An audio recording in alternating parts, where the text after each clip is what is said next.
এই রমেশ, শুনে যা। হ্যাঁ বলো বিষ্ণুদা। গল্প শুনবি না? তুমি সব ভয়ঙ্কর ভূতের গল্প বলো বিষ্ণুদা। রাতের বেলায় আমার ঘুম হয় না, ঘুমাতে পারি না আমি। ভূতের গল্প শুনে এই অবস্থা, সচক্ষে ভূত দেখলে তোর কি হবে বুঝতে পারছিস? হতে পারে, আমি খুব একটা সাহসী না বিষ্ণুদা, তুমি তো জানো। সন্ধেবেলা চলে আসিস, সবাই থাকবে। দিদার বাড়ি যাচ্ছি, আজ ফিরবো কিনা জানি না। যদিও ফিরি তাহলে রাত হয়ে যাবে, তখন তোমার দোকান তো বন্ধ থাকবে। আমার কথা শুনে বিষ্ণুদা উত্তরে কিছু বলল না, শুধু একদৃষ্টিতে আমার দিকে তাকিয়ে রইল। মন খারাপ করেছে কিনা কে জানে। বড়ই গল্প পাগল লোক, তাও যদি ভালো গল্প হতো। দিন রাত সেই এক ভূত প্রেতের আলাপ। আমি বিষ্ণুদা থেকে বিদায় নিয়ে গ্রামের পথে হাঁটা শুরু করি।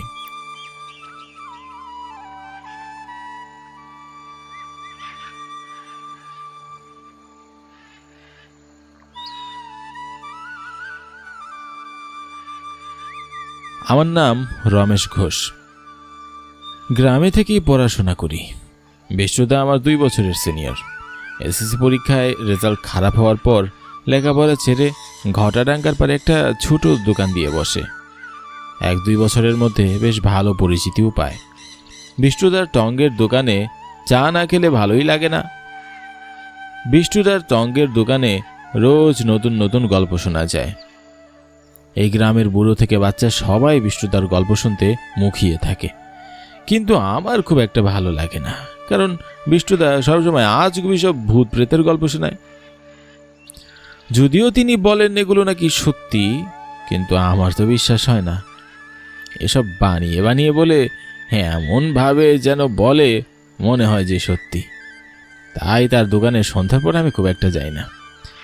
আজকে মায়ের পিড়াপিড়িতে দিদার বাড়িতে যাচ্ছি। কিছু দূর হেঁটে জলডাঙ্গার কাছে টুকটুক দেখতে পেলাম, তাতেই উঠে গেলাম।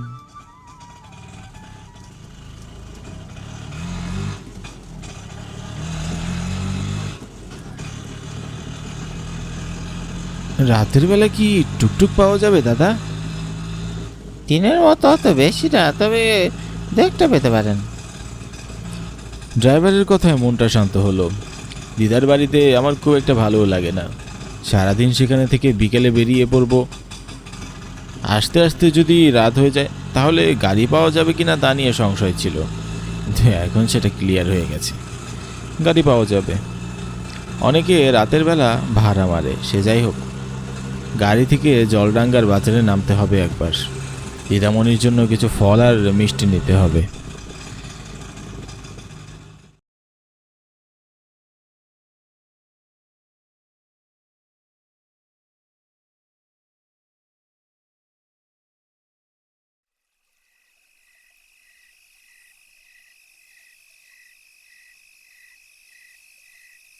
যা ভেবেছিলাম তার হলো কই। মামা আর দিদার পিড়াপিড়িতে বিকেলে বের হতে পারিনি। রাতে থাকার জন্য অনেক জোরাজোরি করেছে, কিন্তু আমি এক কথার মানুষ। সত্যি কথা বলতে দিদার বাড়িতে আমার একটু ভয় ভয় করে। আমার নানা মারা যাওয়ার পর দিদা নাকি প্রায়ই দেখতে পায় আমার নানাকে। এমন কথা দিদা সবাইকে বলেছিল। সেই রাত থেকে আমি দিদার বাড়িতে আর চাই না। এদিকে রাতে বের হওয়ায় পড়েছি আরেক বিপত্তিতে। রাস্তায় কোনো গাড়ি নেই, কারণ কি আর করার, অতটা পথ আমাকে হেঁটে যেতে হবে। আকাশ কুসুম চিন্তাভাবনা করতে করতে গ্রামের রাস্তা দিয়ে হাঁটছি। অন্ধকার রাস্তায় কিছুটা অসুবিধা হলেও হাঁটতে হাঁটতে চোখটা সয়ে এসেছে। ঝিঝি পোকাদের ডাক ভালো লাগলেও মাঝে মাঝে কোলা ব্যাঙের ডাকে শিউরে উঠছি। আমি আবার একটু ভীতু স্বভাবের। এত রাতে আসাটা কি ঠিক হলো আমার? গোটা গ্রাম ঘুমিয়ে পড়েছে। এমনটা শুধু গ্রামেই দেখা যায়, শহরে 9-10টা বাজলেও কোলাহল থাকে। হেঁটে হেঁটে অনেকটা পথ যাওয়ার পর আমি ঘটাডাঙ্গার পাড়ে চলে আসি। হঠাৎ বিষ্ণুদার টঙ্গের দোকানে আলো জ্বলতে দেখে আমি অবাক হয়ে যাই। কিন্তু দোকানের ভিতরে কেউই নেই। আমি এগিয়ে গেলাম। এখন রাত আনুমানিক 10টা বাজে। এত রাতে দোকান খোলার কথা না। যতটুকু জানি রাত 8টার মধ্যে দোকান বন্ধ করে ফেলে বিষ্ণুদা। আমি দোকানের ভিতর উকি দিচ্ছি, আর তখনই আমি অনুভব করলাম আমার পিছনে কেউ এসে দাঁড়িয়ে আছে। একেই তো রাত, তার উপর আমি খুবই ভীতু। পিছনে কেউ আসায় আমি প্রচণ্ড ভয়ে শিউরে উঠি। মনে মনে নিজেকে দোষারোপ করতে থাকি, আজকের রাতটা দিদার বাড়িতে থেকে গেলে কি হতো। হ্যাঁ, আমাকে আরো বেশি ভয় পাইয়ে দিয়ে পিছনের লোকটা আমার কাঁধে স্পর্শ করে। একটা বরফ শীতল হাত। আমার শরীর হিম হয়ে আসে মুহূর্তেই। এত ঠান্ডা কোনো মানুষের হাত কখনোই হতে পারে না। আমি ভয়ে পিছনে ফিরে তাকাই, আর পিছনে বিষ্ণুদা দাঁড়িয়ে। বিষ্ণুদাকে দেখে আমি আশ্বস্ত হলাম, ঠিক আছে, ভয়ের কিছু নেই। একটা স্বস্তির নিঃশ্বাস ফেলে আমি জিজ্ঞাসা করলাম, বিষ্ণুদা, তুমি এখনো দোকান বন্ধ করনি? না রে, তোর জন্য অপেক্ষা করছিলাম। আমার জন্য? কেন বিষ্ণুদা? তোকে গল্প শোনাবো বলে। বিষ্ণুদার কথা মেজাজটাই খারাপ হয়ে গেল। এত রাত অব্দি বিষ্ণুদা বসে আছে গল্প শোনাবে বলে। কাল শুনবো, আজ যাই বিষ্ণুদা, অনেক ঘুম পাচ্ছে। তোকে এমন গল্প শোনাবো তোর ঘুম উধাও হয়ে যাবে চোখ থেকে। বিষ্ণুদা নাচর বান্দা, সে তার আজগুবি গল্প শুনিয়েই ছাড়বে। কি আর করব। আমি দোকানের ভিতর গিয়ে বেঞ্চে বসে পড়ি। বিষ্ণুদা দোকানের ক্যাশে বসে গল্প শুরু করে। তুই তো সবই জানিস, তুই আর আমি একই স্কুলে পড়েছি। আমি তোর 2 ক্লাস সিনিয়র ছিলাম। দুর্ভাগ্যবশত আমি পরীক্ষার রেজাল্ট খারাপ করি, আর তারপর লেখাপড়ার প্রতি আগ্রহ আমার আর আসেনি। সংসারের অভাব দেখে টঙ্কের দোকান দেওয়ার জন্যে মায়ের কাছে বায়না করি। মা তার অবশিষ্ট কিছু গয়না বিক্রি করে আমাকে এই দোকানটি দেয়। ভালোই চলছিল। একটা ব্যাপার তোরা জানতি না, সেটা হলো এই গ্রামের চেয়ারম্যানের মেয়েকে আমার অসম্ভব ভালো লাগতো। আমরা স্কুলে একে অপরের প্রতি মায়া অনুভব করি, কিন্তু ব্যাপারটা কি করে যেন চেয়ারম্যান সাহেব জেনে যায়, আর তারপর লাবণ্যকে বিয়ে দিয়ে দেয় অন্য কোথাও। কারণ আমি সামান্য একজন চা বিক্রেতা, আমার সাথে মেয়েকে কখনোই মেনে নেবে না। এদিকে লাবণ্যকে হারানোর শোকে আমি পাগল, প্রায় সহ্য করতে না পেরে আমি আত্মহত্যা করে বসি। বিষ্ণুদার কথা শেষে আমি চমকে উঠলাম। তার দিকে অবাক দৃষ্টিতে তাকিয়ে রইলাম কিছুক্ষণ। আত্মহত্যা করলেন মানে?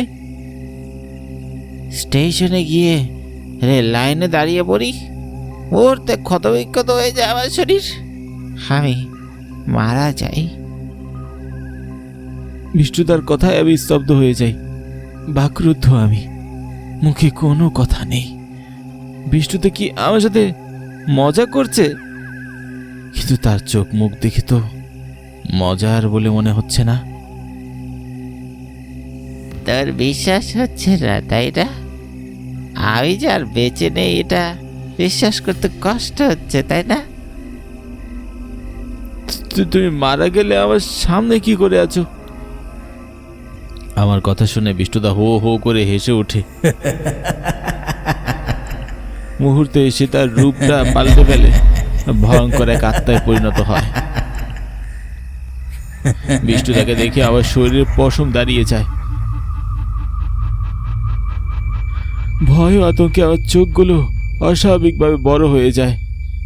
কি ভয়ানক দেখাচ্ছে বিষ্ণুদাকে, সারা শরীরে রক্ত ক্ষতবিক্ষত অবস্থায়, চোখ দিয়ে যেন আগুন বেরোচ্ছে। আমি ঠকঠক করে কাঁপছি। বিষ্ণুদা, আমি বাড়ি যাব, আমার খুব ভয় করছে। বাড়ি তো যাবি, বাকি গল্পগুলো শোন।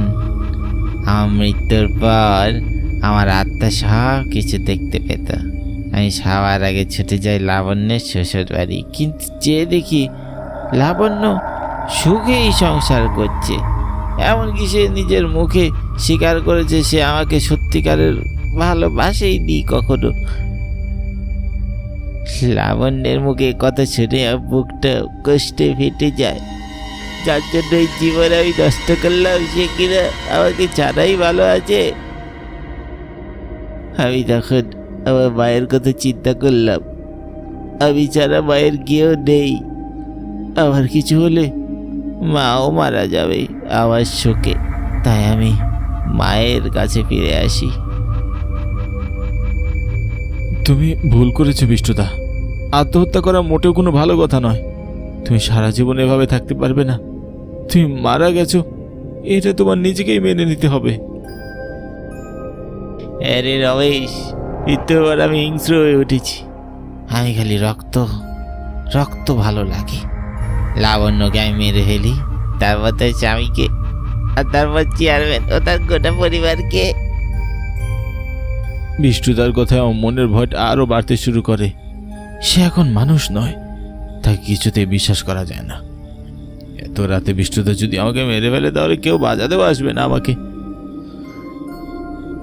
তোকে আমি স্নেহ করি, তোকে মারতে আমার কষ্ট হবে, কিন্তু এই লোভটা সামলাতে পারছি না। কি বল, তুই মরে বোধ হয়ে গেলে বুঝবি খিদের যে কি কষ্ট, কি জ্বালা।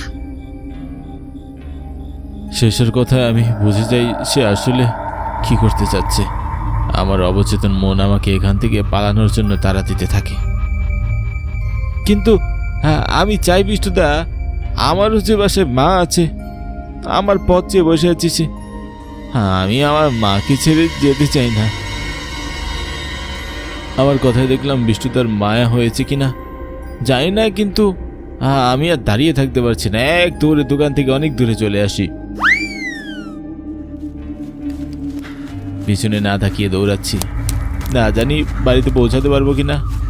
কিন্তু মনে মনে শপথ করছি ঘটাডাঙ্গার বিষ্টুদার দোকানে আর কখনোই আসবো না। আমি বেশ কিছুক্ষণ দৌড়ানোর পর বাড়ির উঠোনের সামনে আমি আসি।